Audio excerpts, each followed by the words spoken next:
Tá acontecendo muita coisa, né, Simone? As pessoas estão ficando muito doentes. Sim. Cada hora a gente fica sabendo de alguém.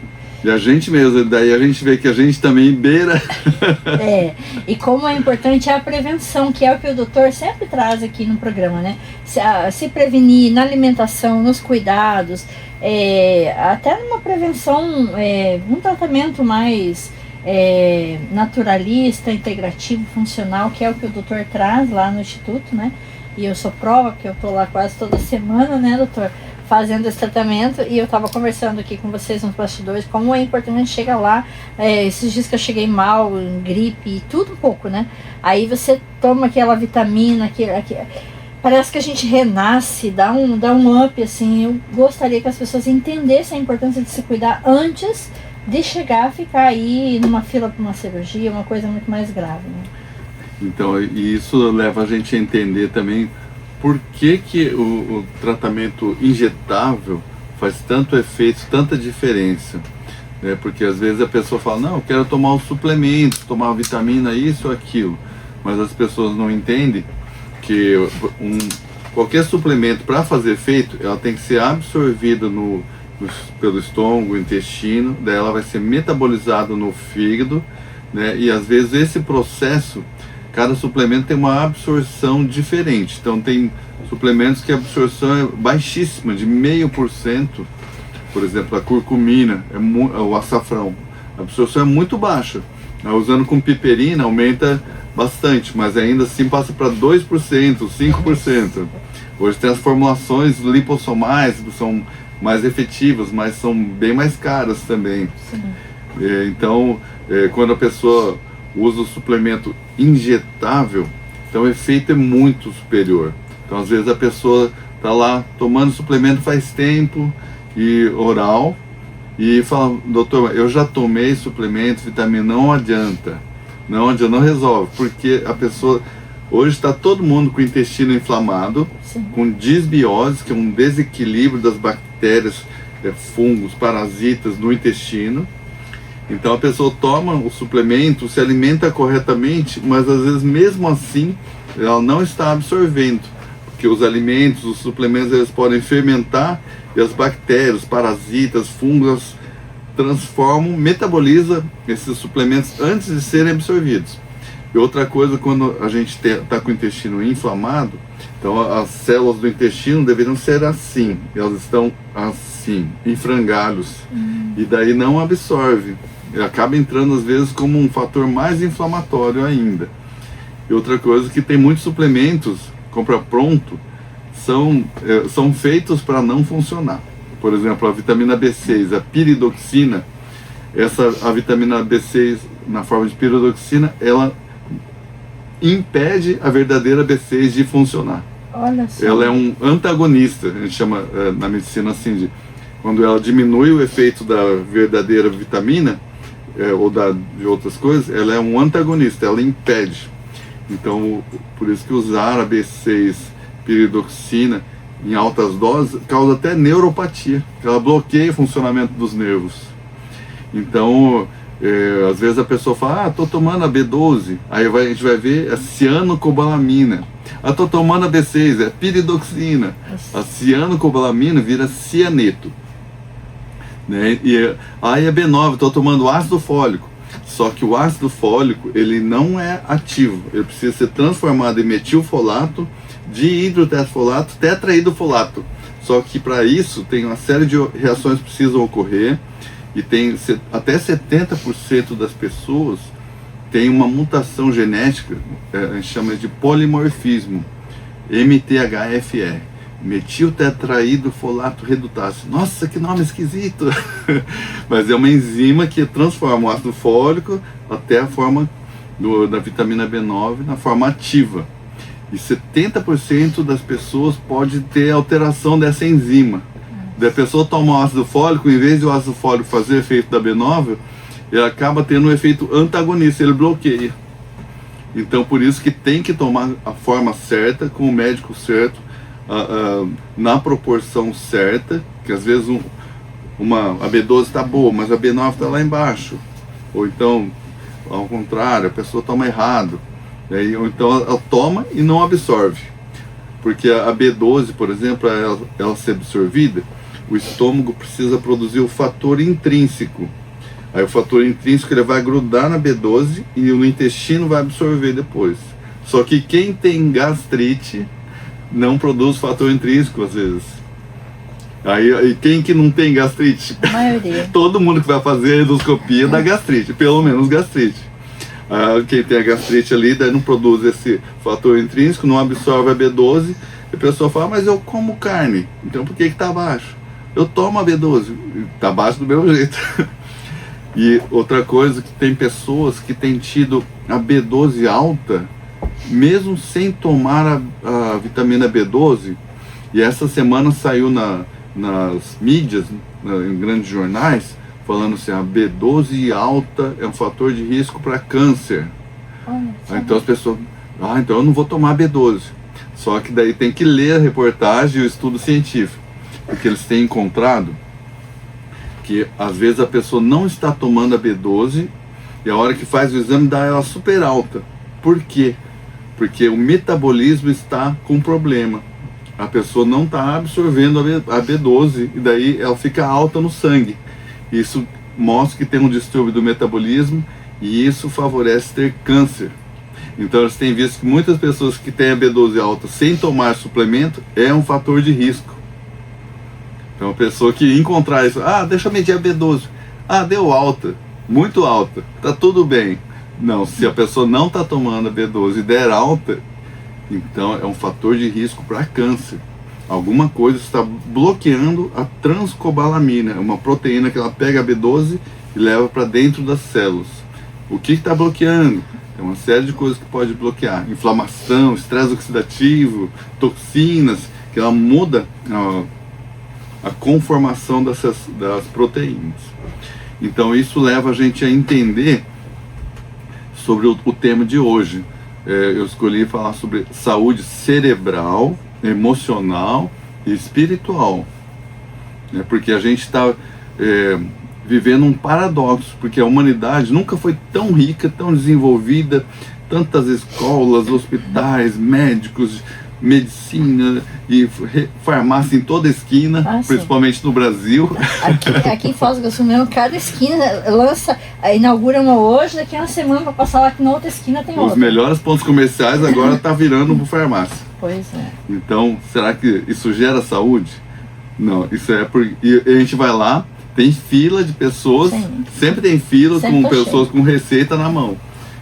Senão que as pessoas estão doentes, estão se medicando, estão fazendo o tratamento que o médico recomendou, mas estão cada vez mais doentes. Então é comum a pessoa falar assim, eu fui no gastro, me passou um remédio. Aí foi no neuro, ele passou outro remédio para dor de cabeça. Aí o ortopedista me passou outro para a coluna e para o joelho. Então o psiquiatra me passou outro remédio para dormir e para ansiedade. Aí toma 10, 12 tipos de remédio. A pessoa está passando com 4, 5 tipos de especialista, reumatologista, com dor nas articulações, e cada vez vai piorando mais. Eu fui no cardiologista e passou remédio para baixar o colesterol. Então, olha só, quando a pessoa vai no gastro, ela toma Inzelma, aqueles bloqueadores de acidez, isso dificulta a digestão dos alimentos. Porque nós precisamos de acidez para as enzimas digestivas quebrarem as proteínas, as carnes, os ovos, os alimentos em pedacinhos bem pequenininhos para elas serem absorvidas no intestino.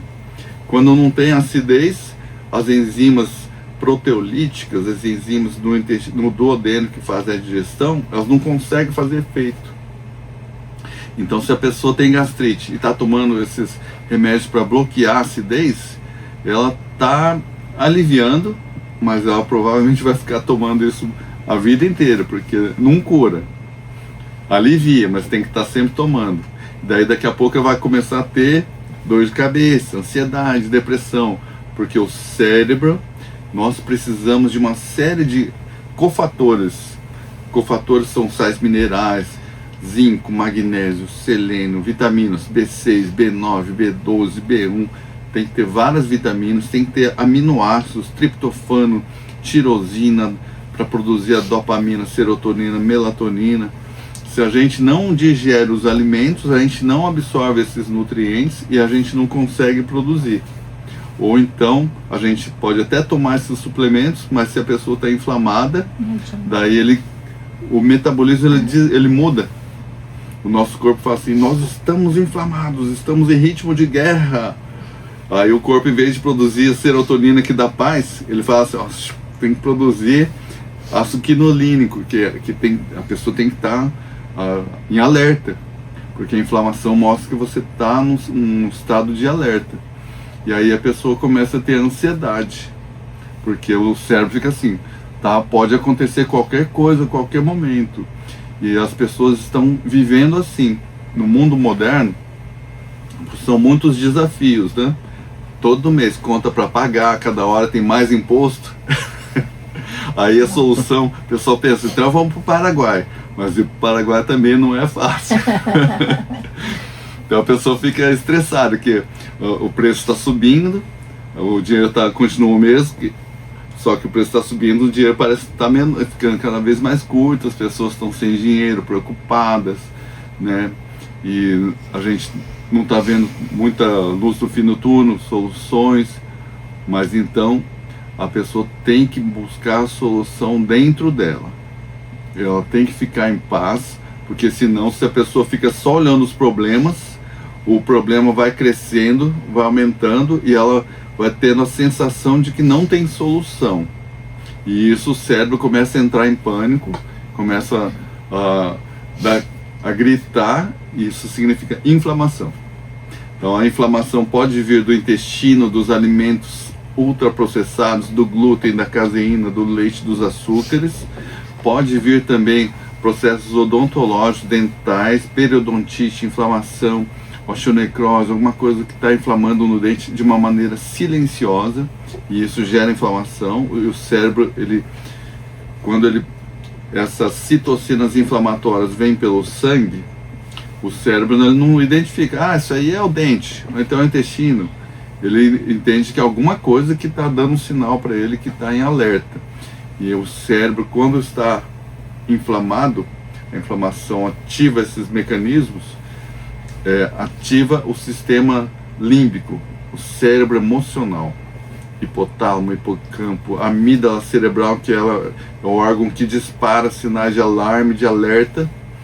Então a pessoa fica, qualquer coisa, às vezes um gatilho, ela entra em surto, tem uma crise de ansiedade, fica nervosa, grita, briga. Então a gente tem visto muito isso. As pessoas estão tendo névoa mental. O que é isso? Névoa mental, as pessoas relatam assim, eu tô assim, de repente fica difícil de pensar, é como se baixasse um nevoeiro, por isso que elas falam névoa mental. Uma névoa mental, assim, eu não consigo pensar, eu esqueço o que estava. Eu fui pegar um negócio, esqueci o que eu fui pegar.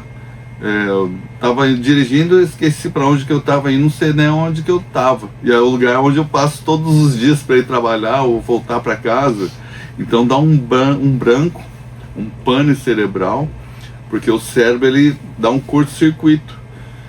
As pessoas estão sobrecarregadas, né? Muito estresse todo dia, inflamação, alimentos com calorias vazias, né? Por exemplo, os doces, açúcares, tem caloria, mas não tem sais minerais, vitaminas. Então ela produz energia, mas não tem vitaminas, minerais, são calorias vazias, sem nutrientes. Isso gera inflamação no cérebro. Isso gera estresse oxidativo, que é tipo uma ferrugem que lesa o nosso cérebro. Por isso que às vezes tem crianças, pessoas que têm ansiedade, a pessoa fica com vontade de comer doce, come, alivia, só que depois dá mais ansiedade ainda. Não resolve o problema, né, doutor? Não resolve. Então as pessoas estão vivendo com o cérebro emocional, ela está em alerta. Quando ocorre isso, o córtex pré-frontal, que é a parte da frente do nosso cérebro, que é responsável pelo planejamento, pelas decisões, pelo controle das emoções, pela administração do tempo, pela lógica, né? Então quando a pessoa está emocional, o córtex frontal, pré-frontal, ele fica subjugado às emoções. Ele vai atrofiando, ele vai perdendo a capacidade de funcionar, vai ficando mais fraco e inativo, né? E bem aqui na região ventromedial do córtex pré-frontal, que é bem nessa região aqui, a parte de dentro do meio do córtex pré-frontal. Chama córtex pré-frontal ventromedial. Ventromedial, parte de dentro. Então essa parte, ela é responsável pela modulação das emoções. A gente perceber as emoções dos outros, é a parte da inteligência, da administração, lógica, mais relacionada às emoções, da empatia. Por exemplo, você olhar alguém e perceber que aquela pessoa está triste, ela está se sentindo assim, ou assado, ou então a administração das próprias emoções. Só que quando a gente está em uma tempestade emocional, o cérebro está inflamado, o cérebro emocional está gritando, né, cheio de emoções, seja tristeza, raiva, medo, preocupação. Então ele cria uma tempestade e isso obnubila o córtex frontal, a nossa mente racional. Então a gente tem uma diminuição da capacidade de raciocínio, por isso que as pessoas, quando estão emocionadas, elas ficam mais tomadas, né? E cometem ações às vezes impulsivas, impetuosas, faz uma coisa, depois, ixi, como é que eu fui fazer aquilo? Então eu sempre digo assim, respira fundo 5 vezes. Porque quando a gente respira fundo, a gente ativa o nervo vago. O nervo vago é o 10º par craniano, que ele desce e ele inerva o nosso corpo inteiro, na verdade. Mas ele inerva as nossas vísceras, o coração, o estômago, o intestino, o pulmão.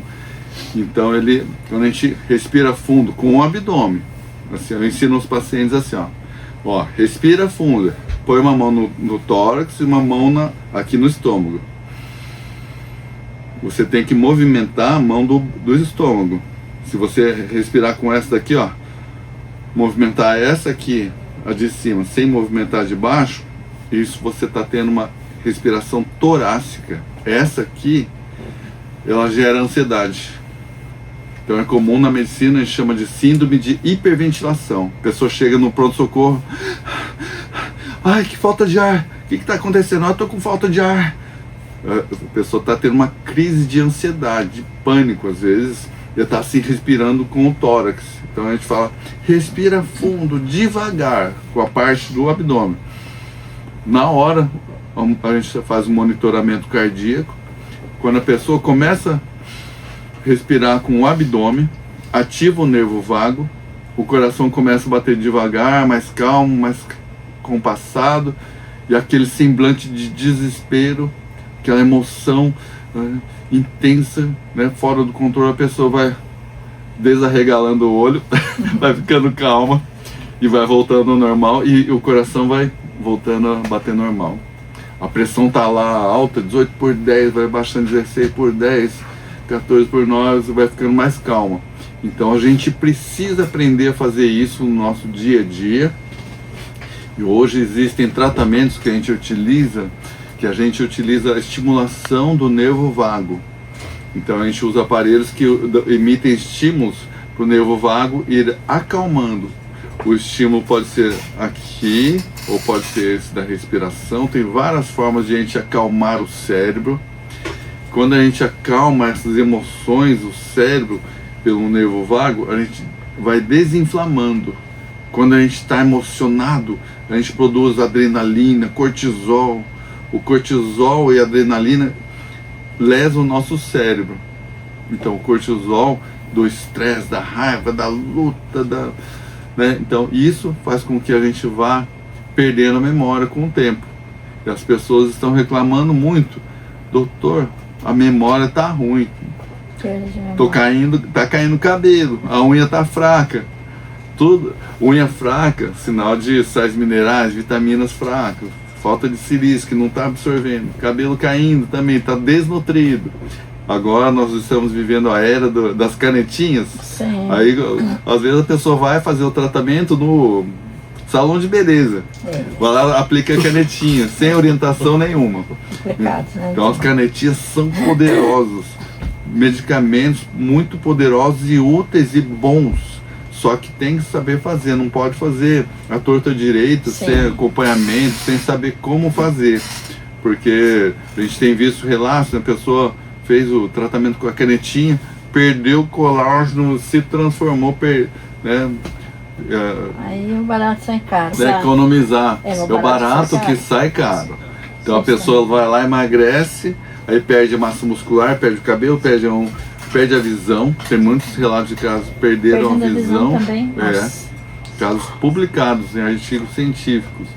Então, quando é assim, publicado em estudo científico, é que foi comprovado que o que causou foi o uso do medicamento, né? E tem que ter acompanhamento médico, né, doutor? Quem vai fazer Porque às vezes, claro, tem pessoas que precisam emagrecer rápido, tem diabetes, mas não é assim ir lá, comprar e aplicar de qualquer jeito, né? Então, às vezes, as pessoas estão assim com a saúde muito debilitada, alimentação errada, como a gente está falando. Aí usa canetinha, piora mais a alimentação. Aí emagrece, só que fica desnutrido. E daí acaba perdendo a massa magra, a massa muscular. A gente calcula a taxa metabólica basal pela massa muscular. Se a pessoa emagrece perdendo massa muscular, depois que para de tomar canetinha, efeito sanfona. Volta tudo. Volta a engordar, aumenta a gordura, perde a massa muscular. Então a pessoa tem que receber orientação. Infelizmente, às vezes as pessoas querem a via mais fácil, né? Mais barata é mais fácil. Sim. Então, realmente é um bom tratamento, mas tem que ter acompanhamento. E às vezes a pessoa está com a desbiose do intestino, não absorve. Então a pessoa fala, eu estou tomando suplemento. Que suplemento? Mas às vezes está saindo tudo ali por baixo. Não fica nada, não absorve, né? Não absorve no organismo. E tem uma coisa interessante também da questão da massa magra, né? Que às vezes o pessoal não tem essa compreensão, mas é que o nosso músculo, ele gasta muito mais, por óbvio, muito mais energia do que a gordura, porque a gordura é só o acúmulo, no caso, né? Então, se a pessoa perde massa magra, o metabolismo dela vai piorar também, porque ela tem, digamos assim, menos coisas no corpo dela para gastar a energia, digamos assim, né?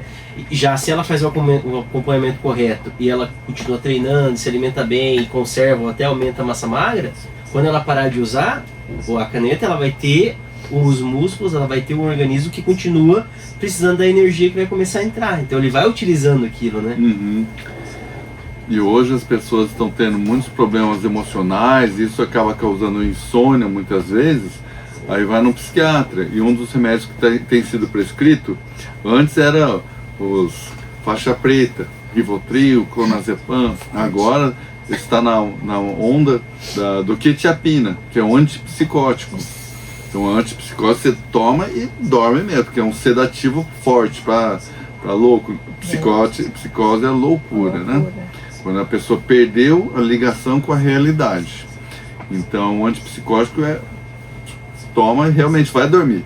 Só que os antipsicóticos de segunda geração, que são esses, eles causam disfunção das mitocôndrias, bloqueiam as mitocôndrias. Então a mitocôndria que produz energia, e hoje estão vendo que a saúde, a maior parte dos problemas de saúde são relacionados à disfunção das mitocôndrias, que as mitocôndrias não conseguem produzir energia e acaba causando problema. Aí a pessoa está com dificuldade para dormir, vai no médico de confiança dela e ele passa com quetiapina, aripiprazol para dormir. Meu Deus. E daí a gente faz os exames e mostra lá que é a tempestade metabólica. Doutor, e é preocupante isso, né? Como é que vai dar um remédio desse para uma pessoa? A pessoa ela tem uma ansiedade, mas daí ela acaba a coisa fica feia, né? Então isso que a gente tem visto, as pessoas estão sendo medicadas para tratar os sintomas. Eu estou com uma gastrite, queimação. Eu tomo um remédio para bloquear a acidez do estômago. Isso vai causar toda uma consequência, um desarranjo no intestino dela, que vai causar os problemas. Eu não estou dormindo. Então toma quetiapina, ou Rivotril, algum outro remédio, que ele faz dormir. Só que ele tem o custo metabólico, né? Então ele trata um sintoma, mas vai gerar outros problemas. Então é por isso que as pessoas estão tomando 5 ou mais remédios e cada vez se sentindo pior, né? Ah, eu estou com ansiedade, depressão. Ah, então vamos tomar um antidepressivo, um ansiolítico. Ele alivia, só que não está tratando a causa. E acaba desenvolvendo outros problemas, porque aquela causa que não está tratada, né, a inflamação crônica silenciosa, causa alteração do metabolismo, má absorção de nutrientes, ativação do cérebro emocional, da amígdala cerebral. Isso aí com o tempo vai aumentando mais. É como um fogo que ele, se você tenta abafar ele, ele vai cada vez ficando mais forte. Então, o remédio já fala, remedia, né? Ele não vai tratar a causa, né, doutor? E a pessoa passa a vida tomando remédio e eu tenho a impressão que as pessoas estão tomando cada vez mais remédio. Porque eu converso com algumas pessoas, eu tomo isso, tomo mais aquilo. É o que o doutor falou, é pro coração, é pra cabeça, pra não sei o que. Mas, gente, a coisa só tá indo ladeira abaixo. Então a gente precisa... Salada de remédio. A gente precisa entender que nós somos constituídos de 3 trilhões de células. E essas células, todos os dias, elas sofrem milhares de agressões. De agressões no DNA, de agressão nas moléculas, nas mitocôndrias. E todos os dias, nossos mecanismos de regeneração, de reparo, elas vão corrigindo, vão consertando. Só que às vezes não conserta o suficiente, uma noite mal dormida, acaba não reparando tudo e vai somando. Aquilo que não foi consertado vai somando com outro dia que teve mais lesão. Sim. E das células vão ficando disfuncionais. Como nós somos constituídos de 3 trilhões de células, algumas estão doentes, mas a gente continua lá. Não, eu estou bem, eu estou sentindo. Só que a gente não percebe que tem muitas células que estão doentes, disfuncionais. Por exemplo, quando tem uma gastrite, é sinal que as células do estômago estão disfuncionais. Tem uma dor aqui, uma dor ali, sinal que não está funcionando direito. Estou sentindo uma ansiedade, um desconforto, falta de concentração, TDAH, também é uma disfunção das nossas células. Então, pela medicina 3.0, medicina funcional, com foco funcional, regenerativo, a gente busca atuar nesse processo, na causa do adoecimento. E hoje tem saído os estudos científicos mostrando os pilares do envelhecimento, hallmarks of aging. Tem os pilares do envelhecimento, os pilares da saúde. Quando tem algum desses pilares ele é danificado, né, então isso vai acabar causando o envelhecimento, o adoecimento. E para ser considerado um hallmark, eles consideram assim: se você afeta um desses pilares, você vai desencadear o adoecimento, o envelhecimento. Agora, quando você previne ele, isso é capaz de reverter o processo do envelhecimento. Então, antes se falava assim, não é possível reverter o envelhecimento. Mas, em parte sim, né? Claro que a pessoa viver 100, 200 anos, aí já não dá, né? E outra coisa, que antes se achava assim, viver bastante é consequência da genética. Então hoje mesmo eu estava falando com uma paciente que ela está com Alzheimer. Aí ela falou assim, meu pai viveu 100 anos, minha mãe viveu 93, então eu vou viver bastante. Só que ela tá menos de 80, já está com Alzheimer. Então, o conceito de que se tinha antes, de que basta ter a genética, é a causa de tudo, né? E quem tem a genética boa pode ficar tranquilo, quem não tem, não tem o que fazer. Hoje se sabe que não, que o maior componente do adoecimento ou da saúde é a epigenética, é 95%. Epigenética, tem a genética, a epigenética está acima da genética, ela que programa os nossos genes, de ativar os genes bons ou ruins, né? E às vezes isso começa na infância, nos primeiros anos de vida, quando a pessoa passa um trauma, por exemplo, pode ocorrer marcas epigenéticas, são como cicatrizes. Quando a gente passa por um corte, um acidente, fica uma cicatriz. Quando a gente passa por alguma coisa marcante, isso fica marcado até no DNA. Isso chama marcas epigenéticas. Eles chamam de marcas epigenéticas na infância precoce. Elas têm um significado, uma potência muito grande na determinação de como vai funcionar a saúde daquela pessoa. Saúde física, cerebral, emocional e espiritual. Então, as coisas se misturam. Às vezes o componente físico, né, intestino, toxinas, gera ansiedade, mas também uma cicatriz emocional, espiritual, né, a pessoa foi lesada espiritualmente, emocionalmente, foi abusada, por exemplo. Então, os casos mais difíceis, mais graves que eu vejo dentro da saúde mental, cerebral, emocional, são os casos de abuso sexual na infância. Então, às vezes a pessoa nem lembra, mas aquilo causa um transtorno tão profundo dentro da alma daquela pessoa.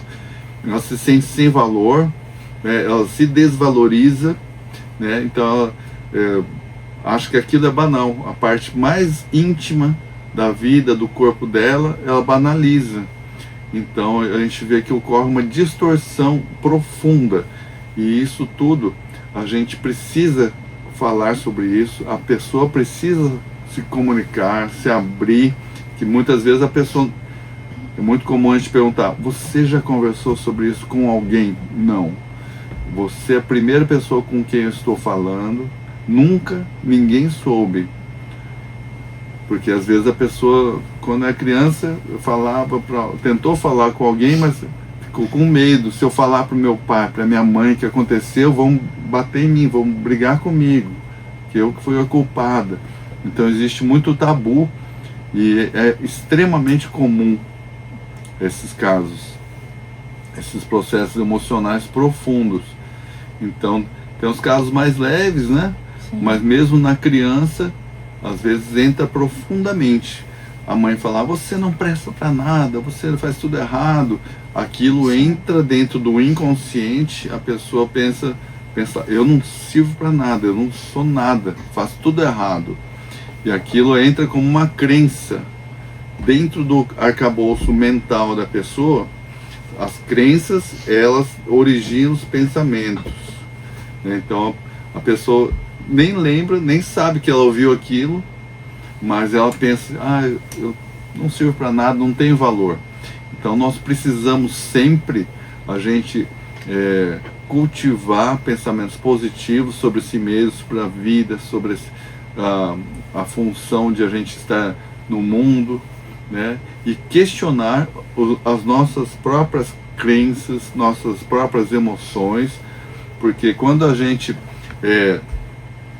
pensa coisas novas, seja aprender coisas novas, cantar, dançar, estudar, amizade, fazer coisas diferentes, você está estimulando seu cérebro a se renovar. Então quando a pessoa vive só aquelas ideias fixas, aquelas crenças, aqueles pensamentos fixos, crença, não estou dizendo religião, são crenças lá no fundo da mente da pessoa. Então se a pessoa só tem coisas, crenças às vezes, eu não presto para nada, a vida não serve para nada, dá tudo errado, vai dar tudo errado. Então isso vai originando pensamentos de estresse, maneiras de ela lidar com a vida disfuncional. E isso gera cortisol. Imagina você fazer um empreendimento. Hoje você vai fazer um jantar lá. Aí se você pensar assim, não vai dar certo, vai dar tudo errado. E se eu for falar no microfone e eu esquecer e falar tudo errado? Né? A crença, a pessoa vai dar tudo errado. E aí acaba dando errado, né? A pessoa lá no fundo, ela já está achando que vai dar errado. Sim. Então a gente precisa ir desconstruindo essas crenças, substituindo por uma visão real de si mesmo, da vida, né, para o cérebro poder funcionar corretamente. Então tem as conexões neuroniais, cada neurônio se conecta com 4.000 outros neurônios, mais ou menos, 4.000. E isso é relacionado às nossas ideias, nossos pensamentos, emoções. Quando você tem uma ideia nova, então vai começando a surgir conexões ali entre esses neurônios novos. Só que se a pessoa não tem ideias novas, não cria, né? A pessoa tem uma dificuldade. E isso está relacionado à quantidade de BDNF que a pessoa tem. É uma substância chamada fator neurotrófico produzido no cérebro. Então, se a gente produz pouco BDNF, a gente tem uma dificuldade de aprender coisas novas. Quando a gente está inflamado, diminui o BDNF. Se a gente está estressado, cortisol, diminui o BDNF. Se a gente tem uma alimentação saudável, com fibras vegetais solúveis, produz butirato. O butirato ele ajuda a aumentar o BDNF. O butirato é um cheiro ruim. A minha esposa sempre fala, esse cheirinho de butirato. Mas o butirato ele é um poderoso alimento para o intestino, para os músculos e para o cérebro. Então quando a gente consome biomassa de banana verde, né, que você teve a experiência com a sua parente, que ela estava tendo diarreia crônica. Sim. E tomando biomassa de banana verde ajudou ela a melhorar. Sim, verdade. A biomassa de banana verde ela é metabolizada pelas bactérias e produz butirato e aumenta as bactérias benéficas. E isso vai ser bom para o cérebro. Então tem uma série de alimentos e nutrientes que são extremamente benéficos para o cérebro. E existem uma série de alimentos que são venenos para o nosso cérebro. E isso causa mal-estar, causa ansiedade, depressão, a pessoa fica inquieta, né? A memória vai perdendo, vai ficando ruim. E o cérebro vai declinando, isso chama declínio cognitivo. O cérebro vai ficando fraco. Como nós temos 80 a 100 bilhões de neurônios, então mesmo que alguns a gente vai perde 10%, aí não, tranquilo, você não tem Alzheimer, vai no especialista, não, você não tem Alzheimer. No outro ano pode ser que vira. Como a gente tem dito, as doenças estão muito aceleradas no mundo moderno. De repente, a gente está vendo as pessoas desenvolver doenças graves, pessoas que antes estavam bem, e de repente, pessoas à nossa volta, prestador de serviço, uma pessoa que você indicou para nós, mas um cara, gente boa, saudável, inteligente, equilibrado, de repente não foi mais trabalhar, que começou a ter problema no estômago, ficou internado todo dia indo na UPA tomar soro, né? Outras pessoas, ontem atendi um jovem, 41 anos, com câncer de intestino. A irmã dele falou, mas ele nunca fumou, nunca bebeu, sempre cuidou da saúde, exercício, calmo, tranquilo, magrinho, né? Como é que foi dar um câncer? Então isso tem a predisposição genética, epigenética, a influência do meio ambiente, as coisas que a gente não pode falar, senão corta a gente. Mas então isso explica muita coisa. Qualquer coisa que estimule uma reação imunológica, né, pode causar uma imunossenescência, cansaço do sistema imunológico. Daí a pessoa, qualquer coisinha, pega uma gripe. Sim. Uma gripe hoje não é mais como antigamente. Antes a gente falava, só uma gripe. Hoje uma gripe quase mata a gente. Eu já tive essa experiência, não é bom não. A pessoa vai ficando, tô mal, tá caído, daqui a pouco começa a ter outra coisa. Aí isso desencadeia um estado de inflamação crônica silenciosa, imunossenescência, sistema imunológico fraco, ele não se recupera, porque a carga tóxica está superior à carga de capacidade de regeneração nossa. Então a gente tem que diminuir a carga tóxica inflamatória e melhorar a capacidade de regeneração. Então com os nossos tratamentos, a gente faz uma aceleração dessa recuperação.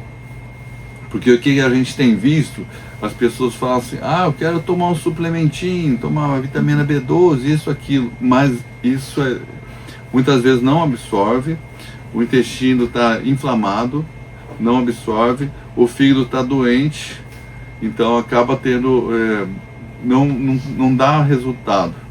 E enquanto isso a pessoa vai ficando cada vez mais doente, vai tendo mais problemas. Por isso que a gente utiliza vários tratamentos para dar esse suporte rápido, para a pessoa melhorar rápido.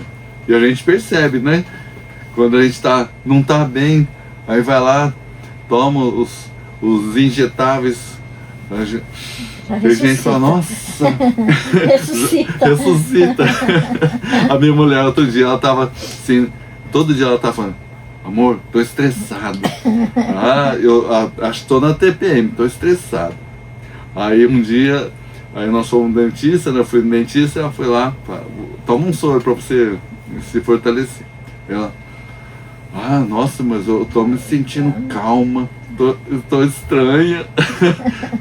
Parece que eu tô voltando a ser eu mesma. Porque o cérebro não estava conseguindo produzir a serotonina. Os neurotransmissores no cérebro, cada uma tem suas funções. Então tem a gente pode classificar os neurotransmissores no cérebro em os excitatórios e inibitórios. Então hoje está todo mundo tendo uma hiperativação dos neurônios excitatórios, do cérebro de agitação. Está todo mundo hiperativado, né, toda hora estressado, qualquer coisinha vira uma encrenca. A gente precisa acalmar a parte excitatória, melhorar a parte inibitória, através do nervo vago, desinflamar, respiração, exercício, meditação, mudança do pensamento, das emoções, da espiritualidade. A gente fala espiritualidade, não é a pessoa rezar, mas é a pessoa enxergar as coisas de uma maneira superior. Sim.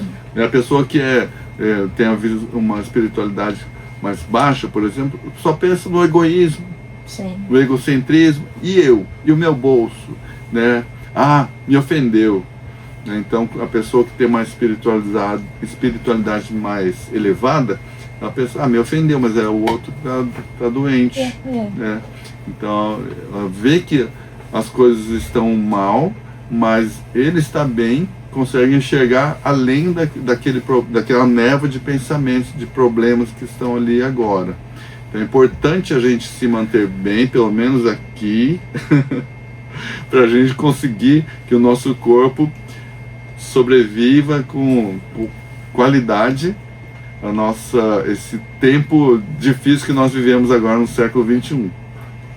Doutor, e para quem quer fazer um tratamento, conhecer melhor o seu trabalho, quais são as redes sociais, onde fica o Instituto? Eu sei que também o doutor atende aí o mundo todo, porque tem também a telemedicina, então tem como a pessoa ser atendida online, né? Uhum.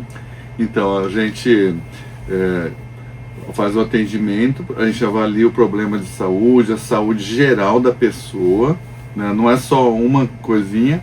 Então, por exemplo, dentro da medicina, geralmente só se trata uma parte. Sim. Na medicina integrativa, a medicina funcional, regenerativa, a gente tem que considerar a pessoa como um todo, né? E para a gente elaborar um plano de saúde que a pessoa possa ir recuperando. Então a gente elabora uma estratégia de tratamento, geralmente de 3 meses, para a pessoa ir recuperando. A gente vai reavaliando, vendo o que está bom, o que está ruim, para ir reajustando. Tem coisas também que não dá para a gente usar logo de cara, são etapas, são fases. Então a gente atende em Foz do Iguaçu, a nossa clínica aqui. Temos recebido pessoas do Brasil inteiro, tem gente que vem de Roraima. A pessoa mudou para Foz do Iguaçu para trazer o filho para se tratar aqui. Tem hoje recebi um pessoal que veio do Rio Grande do Sul, vão passar alguns dias se tratando, às vezes do Buenos Aires, de Nova York, pessoas que vêm de longe se tratar, passam um tempo aqui, ou então a gente atende online, a gente avalia e programa uma data para a pessoa vir se tratar, ou então a gente elabora um plano de tratamento ao longo de um tempo. Que as doenças, elas não surgem de uma hora para outra, então elas vão aos pouquinhos, quando aparece o diagnóstico, quando aparece o problema, é que já existe um montão de coisas ali para serem corrigidas. Né? Isso não se corrige assim, com um remedinho, sim, com uma receitinha. Então a gente vai ensinando a pessoa a recuperar a saúde dela ao longo do tempo. E o Instituto Yamazita fica onde, doutora? Aqui em Foz do Iguaçu, qual que é o endereço? Então, é ali no Jardim Panorama, na Avenida João Paulo II, né? Quem quiser conhecer, @Instituto Yamazita, ou então @Dr. Yamazita, que é Doutor Yamazita com Y. Sim. Y e S. E ali tem os links também para entrar em contato, né? Pode para marcar essa avaliação, né, doutor? Porque o corpo ele é um todo, né? Não é só tratar uma coisa. Ele é inteligente, né? Sim. E hoje temos tecnologias avançadas, né, que ajudam a pessoa a recuperar do estresse oxidativo, da inflamação, corrigir os distúrbios do metabolismo com rapidez, com eficiência, porque a pessoa foi perdendo a saúde aos poucos, mas ela quer recuperar rápido, né? Então tem um a processo, gente tem né, todos os tratamentos tecnológicos que vão acelerar. Mas tem jeito, né, doutor? Isso é importante. Sempre tem como fazer um bom tratamento. Doutor João, muito obrigada. Nós encerramos o VIP Saúde dessa semana, sempre com muito conteúdo.